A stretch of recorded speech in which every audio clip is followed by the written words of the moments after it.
நம்ம லைஃப்ல யாராவது ஒருத்தர் நம்மள கை தூக்கி விட மாட்டாங்களா அப்படின்னு நம்ம ஏங்கிக்கிட்டு இருக்க நேரத்துல நான் இருக்கேன் அப்படின்னு சொல்லி சொல்ற ஒரு ஆள் நம்ம கூட இருக்கும்போது நமக்கு லைஃப்ல எவ்வளோ கஷ்டம் வந்தாலும் நம்ம அந்த கஷ்டத்தை தாண்டி வந்துருவோம்.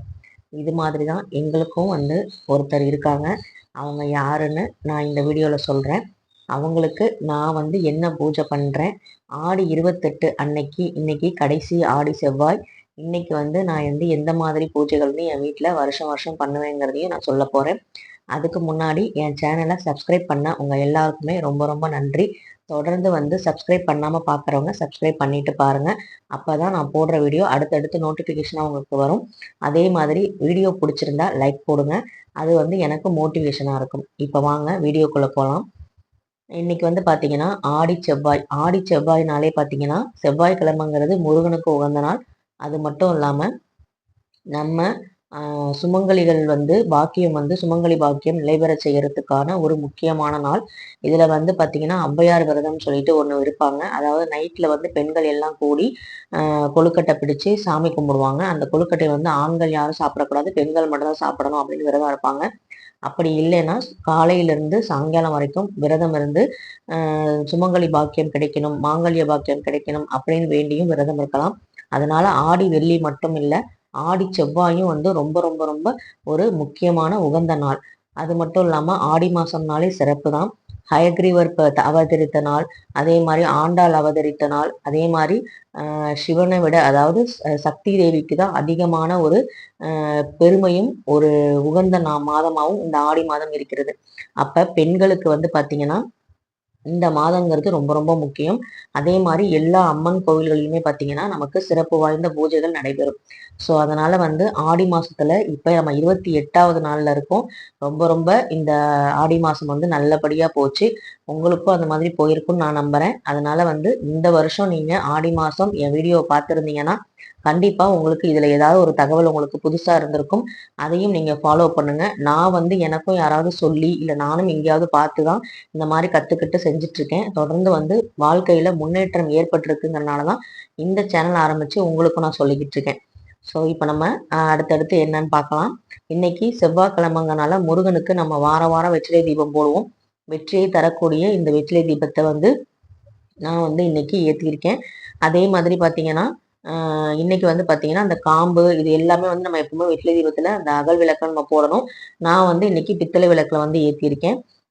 அதுக்கப்புறம் பார்த்தீங்கன்னா செவ்வாய் பார்த்தீங்கன்னா ரொம்ப ரொம்ப உகந்த நாள் அப்படின்னு நான் ஏற்கனவே சொல்லிட்டேன். அதனால நமக்கு எந்த ஒரு தடையும் இல்லாம வேலை வாய்ப்பு இல்ல நமக்கு முருகனோட அருள் முழுமையா கிடைக்கணும் அப்படின்னு நினைக்கிறவங்க இந்த வெற்றிலை தீபத்தை நீங்க ஏத்தலாம். இது பார்த்தீங்கன்னா என்னோட குலதெய்வ பானை. இந்த பானையை பத்தி தான் நான் சொல்ல போறேன். இது கடந்த ஒரு 3 வருஷமா மேல நான் செஞ்சுக்கிட்டு இருக்கேன். இது பார்த்தீங்கன்னா குலதெய்வம் கோயிலுக்கு நம்மளால அடிக்கடி போக முடியாது. ஆனா குலதெய்வம் வீட்டிலேயே வச்சு நம்ம எப்படி வழிபடுறதுங்கிறதுக்கான ஒரு சின்ன எளிய வழிபாடு தான். இந்த பானை மேல ஒரு குடுவை மேல ஒரு மூடியோட சேர்த்த ஒரு குடுவை வாங்கிக்கோங்க. அதுக்கு அடியில மண் தட்டோ இல்ல பித்தளை திட்டோ வாங்கி வச்சுக்கோங்க. ஏன்னா வெறும் தரையில வைக்கக்கூடாது. அதே மாதிரி இதுக்குள்ள போட்டிருக்க பொருள் என்னன்னு பார்த்தீங்கன்னா தவிடு தான். அதாவது நம்ம எதிரிகளை தவிடு பொடி ஆக்கணும், எதிரிகளோட தொல்லைகள் நம்ம நீங்கணும் அப்படிங்கிற அர்த்தத்துல நான் தவிடு போட்டிருக்கேன்.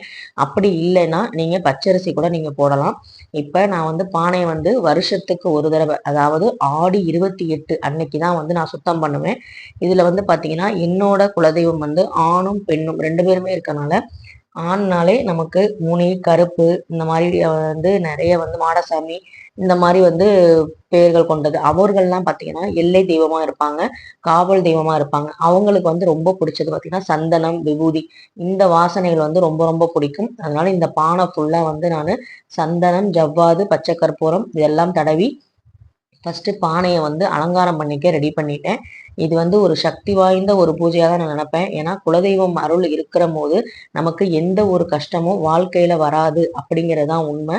அதே மாதிரி நான் சொன்னேன் இல்லையா, நம்மள யாராவது கை தூக்கி விடுவாங்களா மேடை ஏற்றி விடுவாங்களா நம்ம ஏங்கிக்கிட்டு இருக்கும் போது நமக்குன்னு ஒருத்தர் இருப்பாங்கன்னு. அது எங்களுக்கு எங்க குலதெய்வம் தான் நான் சொல்லுவேன். ஏன்னா இவ்வளவு பூஜைகள் நான் பண்றனால எனக்கு அந்த குலதெய்வ அருள் இருக்கறனால தான் இவ்வளோ பூஜைகள் என் வீட்ல வந்து விளக்கு ஏத்த முடியுது. நீங்க என்னதான் வந்து சொன்னாலுமே, எவ்வளோ சக்தி வாய்ந்த கடவுள் எனக்கு துணையா இருக்காங்கன்னு சொன்னாலுமே, நம்ம தொடர்ந்து பூஜைய வந்து வீட்ல செய்ய முடியல அப்படின்னாலே, நமக்கு நமக்கு குலதெய்வ அருள் இல்ல அப்படின்னு தான் நான் சொல்லுவேன். ஏன்னா, அ குலதெய்வ அருள் இருந்தா மட்டும் தான் மற்ற தெய்வங்கள் குலதெய்வ அனுமதியோடு நம்ம வீட்டுக்கு வரும். அதே மாதிரி குலதெய்வத்தோட அனுக்கிரகம் இருக்கிறவங்க எந்த ஒரு ஆபத்துலருந்தும் ஈஸியா வந்து வெளியேறிருவாங்க. எனக்கு அது மாதிரி ஒரு 3, 4 இன்சிடென்ட் நடந்திருக்கு. நானும், யோகி, எங்க வீட்டுக்கார் 3 பேருமே வந்து ஒரு தடவ வண்டியில போம்போது, ஒரு இடத்துல மேடா ரொம்ப வந்து ஹைட்ல வந்து பாலம் கட்டிட்டு இருந்தாங்க. அப்ப வந்து எங்க வீட்டுக்காருக்கு பிரேக் பிடிக்காம ஸ்லிப் ஆயி, மேல இருந்து கீழ ரிவர்ஸ்லயே வந்து விழுந்தோம். ஆனா வந்து பாத்தீங்கன்னா, அந்த சைடு கம்பி, கட்டு கம்பி இதெல்லாம் கட்டி வச்சிருப்பாங்க. கீழ வந்து செங்கல், கல்லு எல்லாமே இருந்துச்சு. ஆனா, அன்னைக்கு தான் மொத யோகிய வந்து சினிமாவுக்கு கூட்டிட்டு போலாம். அன்னைக்கு சனிக்கிழமை கூட்டிட்டு போலான்னு நானும், என் ஹஸ்பண்ட் சந்தோஷமா 3 பேரும் கிளம்பி போனோம். வண்டியில இருந்து ரிவர்ஸ்ல இருந்து விழும்போது, பின்னாடியும் வண்டி வந்துகிட்டு இருந்த நேரம், நாங்க வந்து அது ஒரு பீக் ரொம்ப வந்து டிராஃபிக்கான ஏரியா. அந்த சமயத்துல போகும்போது கீழ விழுந்து 3 பேருமே கீழ விழுந்துட்டோம். எங்க வீட்டுக்காரர் ரொம்ப பயந்துட்டாரு.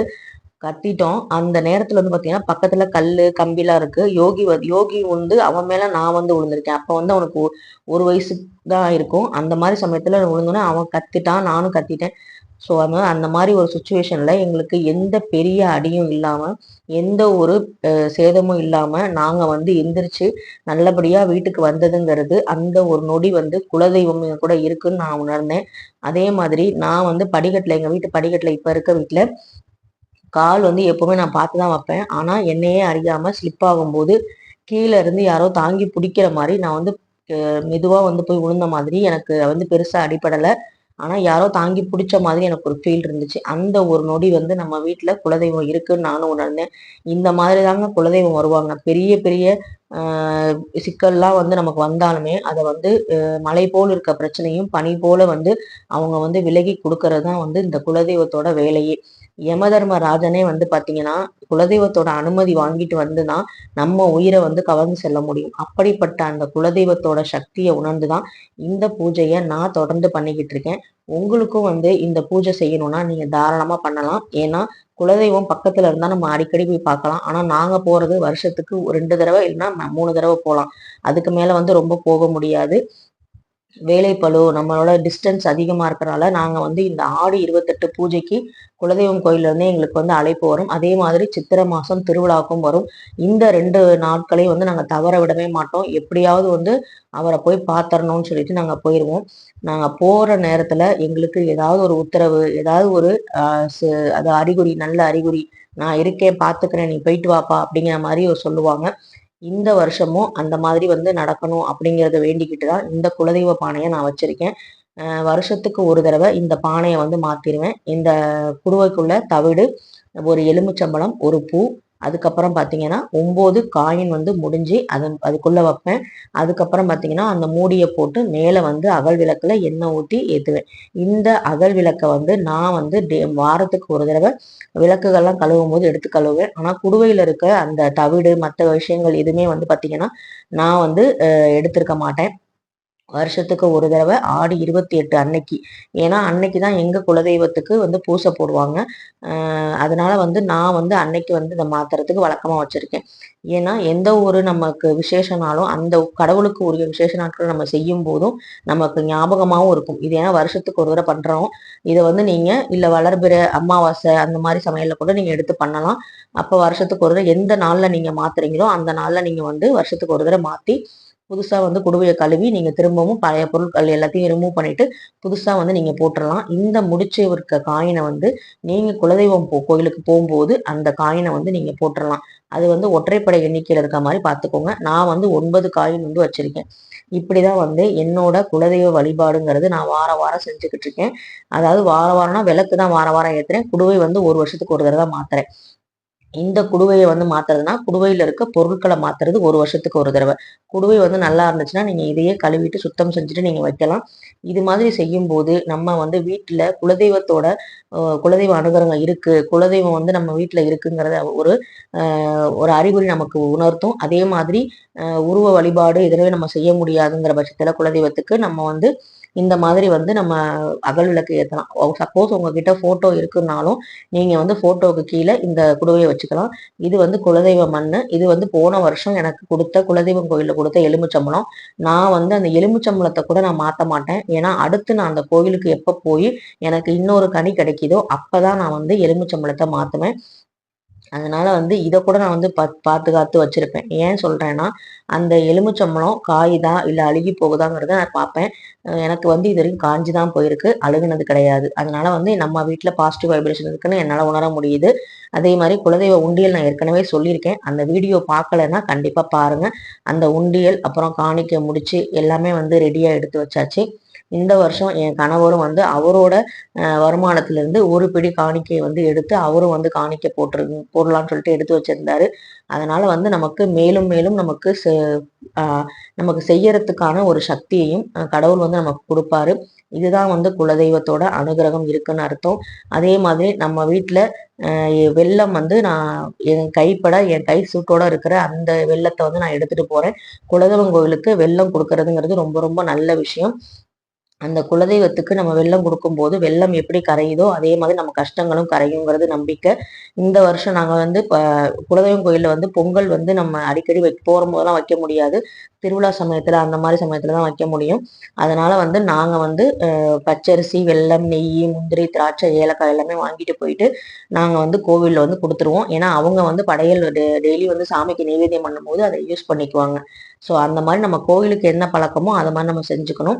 அதனால எனக்கு இன்னைக்கு ரொம்ப ரொம்ப மகிழ்ச்சியான நாள்னு சொல்லி நான் ஷார்ட்ஸில் கூட போட்டிருந்தேன்.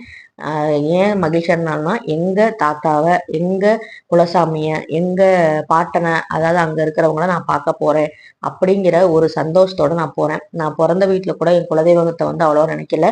ஆனால் புகுந்த வீட்டில் அந்த இதோட பெருமையை உணர்ந்து என் வீட்டுக்காரர் அடிக்கடி சொல்கிற வார்த்தை இவங்க பேரை தான். ஸோ அதனால வந்து எனக்கும் வந்து அந்த வைப்ரேஷன் வந்து ஒட்டிக்கிச்சு. அந்த வைப்ரேஷன் ஒட்டினாலேயே என்னமோ தெரில, தாத்தாவும் வந்து என் கனவுல வருவார். வெள்ளை வேட்டி, வெள்ளை சட்டை, முறுக்கு மீசை, சுருட்டு குடிச்சுக்கிட்டு வந்து எனக்கு வந்து காட்சி கொடுத்துருக்காரு. அதனால வந்து அந்த தாத்தாவையும் அவங்களோட மனைவி அம்மாவையும் நாங்கள் என்றைக்குமே வந்து நாங்கள் மறக்க மாட்டோம். எங்களுக்கு அவங்களோட அனுகிரகம் இருக்குங்கிறத ஒவ்வொரு நொடியும் நான் உணர்ந்துக்கிட்டு இருக்கேன். அதனால வந்து என் பிள்ளைக்கும், என் கணவருக்கும், என் குடும்பத்தினருக்கும் நல்ல ஆரோக்கியமான ஒரு வாழ்க்கையும், சந்தோஷமான ஒரு நிம்மதியான வாழ்க்கையும் அந்த குலசாமி கொடுக்கணும்னு வேண்டிக்கிட்டு இந்த வீடியோவை இதோட நான் முடிச்சுக்கிறேன். இந்த வீடியோ உங்களுக்கு பிடிச்சிருந்தா மறக்காம லைக் பண்ணுங்க, ஷேர் பண்ணுங்க, சப்ஸ்கிரைப் பண்ணுங்க. நெக்ஸ்ட் சூப்பரான வீடியோல உங்களை பார்க்குறேன்.